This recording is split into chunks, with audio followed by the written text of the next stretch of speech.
So ito, it's time to tanungan session. Ito, dito tayo sa flower slope ni sir. Ayan. Napansin ko lang sir, ito lang yung mga gusto kong natatanong po sa mga inyo. Once na napapalok visit tayo, yung mga hindi bago sa paningin ko. May mga nakikita po akong mga ibang klaseng ibon, katulad po nun, no? Yung mga tippler. Ayan. Ano po tulong sir sa lock natin? Ba't may tippler dito? Ginagamit ko siya pagka nagte-training ako ng YB. Kasi usually tumatagal siya sa liparan at yung lipad niya, pataas lang, di siya nagre-raging. Kaya yung resistensya ng mga YB ko, medyo sumasabay siya. Mas maganda kasi siyang gamitin kaysa gumamit ka ng speedbird or long distance. Kasi nagre-raging yung mga ibon, pagbalik wala na sila. Di katulad nito, tanaw mo lang sila sa ere. So si tippler sir, bang focus talaga niya is lumipad lang ng pataas lang ng pataas? Yes, lumipad lang siya. Tapos kasama lang niya yung mga YB. Tsaka hindi siya lumilipad ng mabilis. Puro pa ganun lang yung lipad niya. Kaya natatanaw yung YB. Yun ang karakteristik po ni tippler. Yes, kaya yun lang ginagamit ko para sa mga YB ko. Yun po yung natanong natin, mga kalapas. Kasi hindi pa ako sanay sa gano'n. Saka hindi ako fan ng tippler. Kasi iniisip ko rin naman, or siguro sa iba rin, yung mga hindi fan ng tippler is, siyempre, dagdag gastos lang. Pero may tulong naman po pala, sir, sa mga young bird. Yes, maganda sa akin. So, bali si sir is sumalaro po sa club ng BBC kay Sir Guillermo. Yes. Ang tropa natin yan, Sir Guillermo. Napakabait na tao dyan. Kapag nasa Islaman tayo, sa loading nila sa Pampanga, yung kay Congressman Jan Lasatin. Ayan, nakakakwentuhan natin si Sir. Kaya rin po ako nagtayo ng HPC, Sir, dahil din sa kanya. Kasi na-inspired ako. Sa FPR, Sir, lumalaro ka rin? FPR saka APR. APR saka FPR. Ayan. Shoutout. Na nilalaroan. Baka may gusto kong shoutout dun, Sir. Sa mga tropa mo, kasama mo sa loading. Sa mga tropa ko na si Loisky, si Enzo King, tsaka si Ronald Asisalon sa Bicol na Bucky Loop na dagit lang pero nag-champion. Ayos yun. Na-vlog yun ni Sir Reggie Cruz. Dinayo nila sa Bicol. Sa Bicol. Kaya nauso yung dagitan dito, baka mag-champion dito. pero bad din sir ha? Ako hindi ako nagtotolerate nun. Bad yun. Sa club, sa ibong ko sa loop, hindi ako nagtotolerate ng dagit. Pero pag may dagit kasi minsan na may binigay na or dahil nga ayaw na rin ng pansir. So yun, binirid na nung meron namang consent galing sa totoong may-ari. Pero ang term pa rin natin doon is dagit. Dagit. Kaya shoutout sa kaibigan ko. Maayos naman sila magkalapata rin sa Bicol. Sa Bicol. Ayan, ang daming young bird ni sir dito. Ayan. Tapos may mga yaket. Sir, matanong ko lang yung sa sa may young bird mo. Bakit hindi mo na nire-recta dito agad? Bakit po naka-stock pa sila doon? Ganun. Sa baba, sa cage po? Hindi, kasi usually pagka nasa 2 weeks or 3 weeks pa lang, iiwalay ko na siya. Tapos, ang ginagawa ko sa kanya, hinahandpid ko na ng pang... may time pa po kayo para mag-handpid? Hinahandpid ko sila ng pang African, yung powder ng African. Yung pala pink, parang pink. Parang pink na rin. Sinahalo ko yun, tapos yun yung ginagawa ko. Para maging bumilog sila. Pag bilog na, nilalagay ko na sila sa viewing. Ilang days or weeks po silang ginagawa niyo po yun? Bago niyo idala rito na normal na kakain na lang viewing? Sila? Sa sir? Sa may pagsusubo niyo po? Sa hand feeding ko, usually tumatagal siya ng 2 weeks. Tapos pag nilagay ko na siya sa viewing area, doon ko na sila tinuturuan kumain. Tapos pag okay na sila, binababa ko na. So nag-harvest ka sir mula sa breeding sa pares sa magulang po nila na hindi pa talaga sila kumakain? Hindi pa. So yun yung sistema nyo po dito? Yun ang ginagawa ko kasi usually pagka sobrang naghahabol din, pag naghahabol ako ginagawa ko siya kasi ngayon kayo sir, ang tawag doon yung advance, yung nag-advance? Nag-advance ako kasi advance breeding. Naghahabol kasi ako. Hindi ka sir fan ng late breeding, ganun?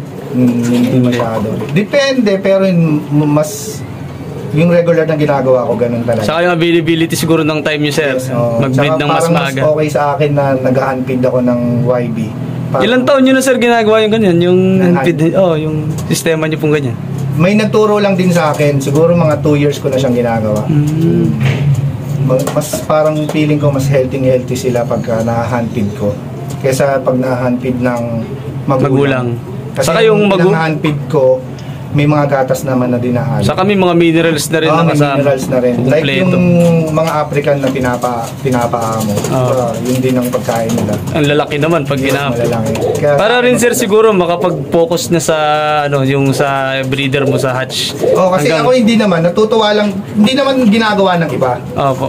Ako natutuwa lang ako pag ginagawa ko yun kasi syempre hilig Banding. Yung banding mo yun rin sa kalapate. okay. Yun lang naman yung purpose ko. Pero sa iba hindi naman ginagawa yun. Tama. Siyempre kung tanggal pagod, siyempre doon mo na makikita yun. Natutuwa kasi ako pagka minsan sinusubukan ko rin sila. Lalapit-lapit sa'yo. Parang mga anak mo na rin. Pag nagkalapate ka kasi parang pamilya at anak mo na yan. Kung talaga puso mo yung pagiging pansir, kahit hindi ka kumakarera, kung talagang gusto mo yung pag-iibon, talagang parang kasama mo sa buhay, araw-araw mo kasama. Parang part ng family na rin, sir, di ba? Yes, Parang anak mo rin sila na kailangan mong yung responsibilidad, kailangan nila na nagagaling sa'yo na ikaw yung tatay nila. Kailangan bantayan mo rin sila, konting makita mo na, at least dun mo makikita kapag ikaw mismo ang nakatutok, matamlay yung isang inalagaan mo, alam mo na agad. Ayun. Kung anong gagawin mo, kung anong kailangan niya, hindi ka na manghuhula, alam mo na agad bibigay mo sa kanila. Ayun. Parang ganun lang yun. Salamat sir sa mga tips ma. At syempre, salamat sa tiwala at suporta. Especially sa mga ibon na kinuha na sir. Nagtiwala siya sa bloodline na hawak natin. Actually, hindi ko naman hawak. Parang pinabreed lang sa akin ng mga idol natin yun. Tapos, sila din magta-try. So, lahat kami magta-try. Kung saan magandang i-pair, saan magandang i-perfect match yung mga breeder or yung mga young bird na kinukuha nila sa atin, nakukuha natin. Kasi siyempre dito nga sir, di ba tama sa breeding talagang nakakabaliw na di mo alam kung pagpaparesi mo to, magtatugma ba, champion ba, champion. So lahat, halos lahat siguro nag-iibon para pong napansin ko na parang experiment po lagi yung breeding. Kahit na mag-breed ka nga, susunod na breeding, parang experiment pa rin. Pero wala naman sir yung talagang breeder na nag-champion ngayon.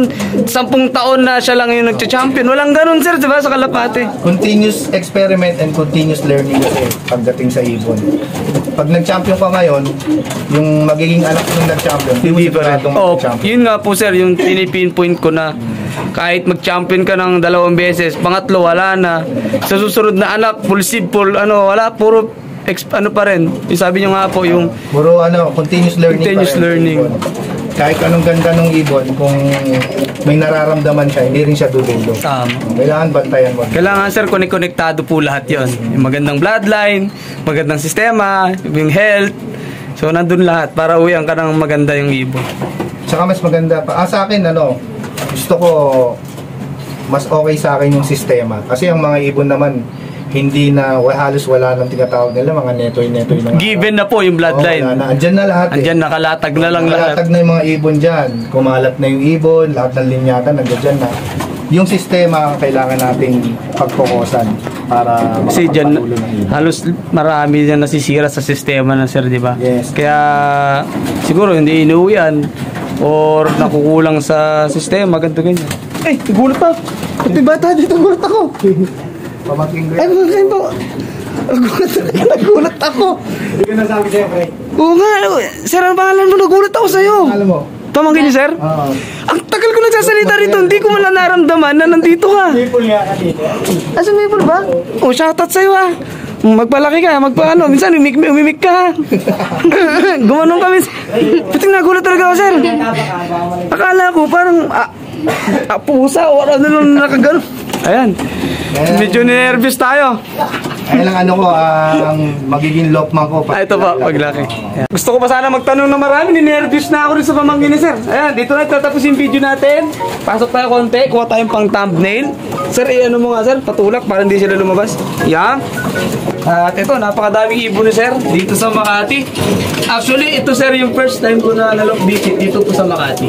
Nakapunta na ako dito dati pero yung mga pansir, ala ko kung visit si Sir Borsky lang. For the first time ever sa lahat ng vlogging ko, pag chinek niya, wala po akong nabisita na taga Makati. So, first time po si Sir. Kaya salamat Sir. Saka sa misis po niya, shoutout po. Napakasarap ng ulam. Ano pong luto niya? Shoutout kay Mickey B. Crisini. Ang sarap ng ulam. Ito yun, para kay Lodi. Salamat po. Kung nandito ka ma'am, pasasalamatan po kita na personal. Marami po ang sarap po ng luto ninyo, I swear. Kaya nakadalawang sir eh. Dalawang hirit. Nakadalawang unli rice. Niluto niya yun kasi alam alam niya parating ka. Yun. So lunch yun, ang alam namin lunch. Pero kasi may inuna si sir na dideliveran sa Cebu. Ay, Sa Sambales, sir. Sambales. Pero sa ano ka, naghanap ng ano? Sa Cubao. Cubao, o yan. Cubao. Doon po kami natagalan eh. Nahanap ng bus terminal na nagsasakay ng ibon. So wala. Dito natin tatapusin yung video natin, mga kalapatids. Maraming salamat po. Kung siyempre sa kumpare ko din, pare Aaron, ay sa baba, ayun, nagchichill. At bibiyahin na naman po kami. Tapos ako, direkta biyahin na po ulit ako ng Aurora Province. Ayan. Shoutout din pala sa misis ko kasi nag-update sa akin. Dumating na daw lahat ng mga school supply na napagbentahan ng ibon. May pamimigay na naman ho tayo mga school supply sa mga bata. Ayan. Kaya po yung ano, yung mga napagbebentahan natin ng ibon, hindi ho lahat na 100% nabubulsa natin. Napupunta po yun sa mga charity na pinutulungan natin. Kasi pag tayo naman meron at alam natin may nangangailangan, galing tayo dun sa hirap. Alam ko yung hirap ng buhay dati. So binabalik lang natin sa kanila. Maraming salamat kila Sir Borsky, sa lahat ng mga nag-avail ng ibon natin ngayon. Sa lahat po ng mga sumusuporta sa vlog ko, marami po salamat. Ayan. Thank you, sir. Madagdag ko lang dahil na nasabi ni Lodi na may charity siya. Meron din akong binuong charity rito. Tol Group dito sa Barangay Tejeros. Shoutout mga tol, tsaka kay Boss Jerry. So, shoutout sa'yo, boss. Sir, meron ka may page or lagay natin dito sa screen sa baba. Meron kaming page ng Tol Group. Kami attach natin dito sa vlog natin. Nangangailangan dito sa aming barangay. Ay, solid, sir. Mabuti rin pala puso talaga ni sir. So, yung pinagbentahan ng ibon niya sa akin, binibilan sa supply. Tapos meron din pala sila ibang charity. Meron charity. Yan, shoutout po sa mga miyembro niya, sa lahat ng bumubuo. Pagpatuloy lang po natin yung pagtulong. Bukal man naka-video man na rin din, sana po bukal sa puso natin yung yung pagtulong. Yan.